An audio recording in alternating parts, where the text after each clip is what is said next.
ce bayan wannan aya yan uwa kenan za mu fahimci irin da lamarin wunin kiyama wani wuni ne mai tsananin tashin hankali wanda mutum bai iya sanin irin wai maganar mace ko namiji ko ka san irin ka tsamana ka iya abin da ga dama wuni ne dai a cikin wanda kowa dan ya shahi kowa in uwa a cikin wata ruwa ta cikin ma'ana cikin sai musulun Hisham bint Harisa ɗaya cikin matan sahabbai ne in wannan sura ce domin mahi annabi a cikin huduba mahi yawa yakan ta juma'a yakan kanta sura Qaf domin sura Qaf ta kumshi bayanin tashin kiyama da irin abin da zai wakana a wurin kiyama sai annabi yakan karanta ko yawan karanta wannan sura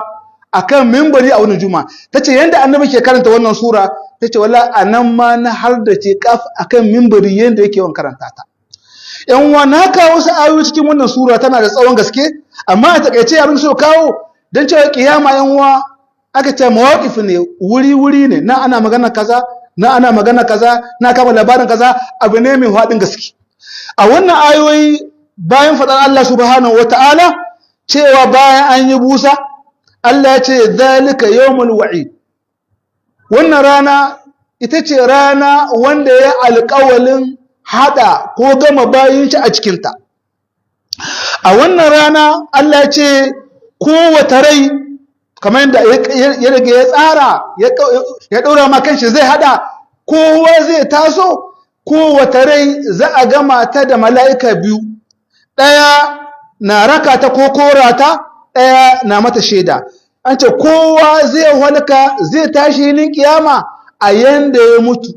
sai musa annabi ya cewa dukkan ɗan adam yub'asu ala ma mata alai kullu abd kowa zai tashi hilin kiyama a me ka cika sai wasa kullun ake maganar fata cikin addu'o'i fatar cikawa da imani duk abin da kai a rayuwa ba shi bane ba da me ka cika